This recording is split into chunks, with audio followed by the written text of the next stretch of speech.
Meeting में आदरणीय प्रधानमंत्री नरेंद्र मोदी जी को पूरा एनडीए लीडर्स की ओर से बिहार की जनता का आशीर्वाद और चुनाव में शानदार जीत के लिए अभिनंदन किया और विजय माला पहनाया गया है। फिर प्रधानमंत्री जी ने सारे एनडीए सांसदों को देश के लिए और अपने संसदीय क्षेत्र के लिए और राज्य के लिए क्या क्या करना है बहुत अच्छा गाइडलाइंस मार्गदर्शन दिया है। विशेष करके मैं एक विषय का उल्लेख करना चाहता हूं। प्रधानमंत्री जी ने लोगों को जिंदगी को सुधारने के लिए रिफॉर्म्स पे बहुत जोर दिया है।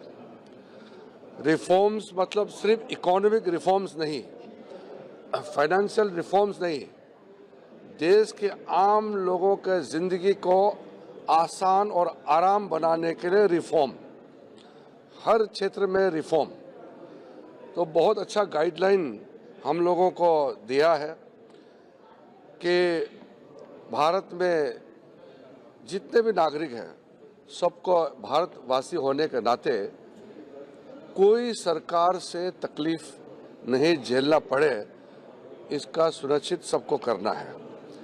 रूल्स एंड रेगुलेशन, कानून नियम अच्छा है, लेकिन सिस्टम को ठीक करने के लिए, जनता को परेशान करने के लिए नहीं। प्रधानमंत्री मोदी जी ने बहुत साफ शब्दों में कहा है कि कोई भी ऐसा कानून, कोई भी ऐसा नियम नहीं होना चाहिए जो बिना मतलब आम नागरिकों को परेशान करे। ऐसा नहीं होना चाहिए। कानून लोगों के लिए बोझ नहीं, लोगों का सुविधा के लिए होना चाहिए।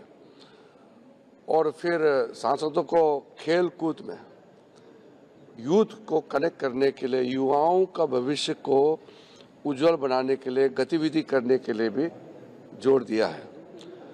और प्रधानमंत्री जी ने तीसरे कार्यकाल में फर्स्ट सेकंड टर्म में जो किया है जनता ने देखा है। ये तीसरे कार्यकाल में देश को और तेजी से आगे ले जाने के लिए और तेजी से काम करने के लिए एकजुट एनडीए साथियों को कहा है कि देश के लिए हमको और तीसरे टर्म में और ज़्यादा स्पीड से, 3 गुना स्पीड से हमको काम करना होगा।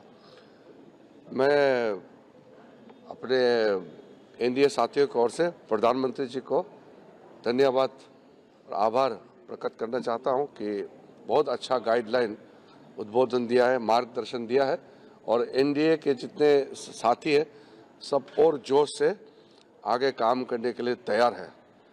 बहुत अच्छा बैठक हुई है आज एनडीए पार्लियामेंट्री पार्टी का और पिछले उपराष्ट्रपति जी का चुनाव में शानदार एनडीए का परफॉर्मेंस रहा और एकजुट काम किया, उसके लिए भी हमने एनडीए साथियों को धन्यवाद दिया है। सर, आज चुनाव सुधार पर चर्चा होनी है, क्या कुछ एक तरह से बता पाए? देखिए, आज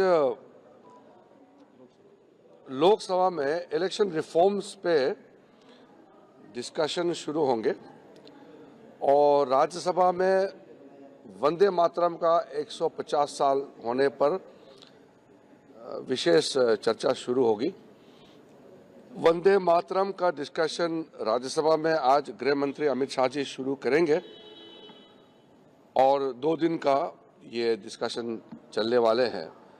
लोकसभा में इलेक्शन रिफॉर्म्स को लेकर के चर्चा आज शुरू होंगे। आज समाप्त नहीं कर पाता है तो कल तक, 2 दिन तक चर्चा होने का संभावना है। विपक्ष से भी बोलेंगे और सरकार बहुत अच्छी तरह से जो भ्रम खड़ा किया है उसको भी साफ करने का मौका मिलेगा। और जनता ने जो विश्वास देते हैं, विश्वास के साथ साथ जनता डेमोक्रेसी में पार्टिसिपेट करते हैं, चुनाव प्रक्रिया में योगदान करते हैं, अपना मत देते हैं, उसको गलत नैरेटिव दे करके बहकावे में कोई ना आए, इसके लिए भी साफ अपना रुख रखने का मौका मिलेगा। और मैं एक बात और कहना चाहता हूं, वैसे वंदे मातरम का चर्चा लोकसभा में हो गया, राज्यसभा में तो होंगे। विपक्ष के कुछ लोगों ने कहा कि वंदे मातरम चुनाव की दृष्टि से, बंगाल में चुनाव है इसलिए करा रहे हैं। ये कितना गलत बात है।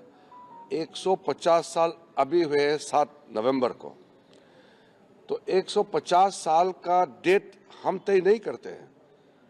जन्मदिन क्या आप एडवांस में मनाते हैं क्या? वंदे मातरम 150 साल अभी हुए हैं, तो अभी चर्चा हुए हैं, उसको भी कहते हैं कि चुनाव के लिए लाया गया है। ये इतना महान हमारे जो भी हमारे स्वतंत्र सेनानी लोगों ने जो भी काम करके गया है, उसका डेट हम तय नहीं करते हैं, हम उसको मनाते हैं। ये मैं साफ करना चाहता हूँ।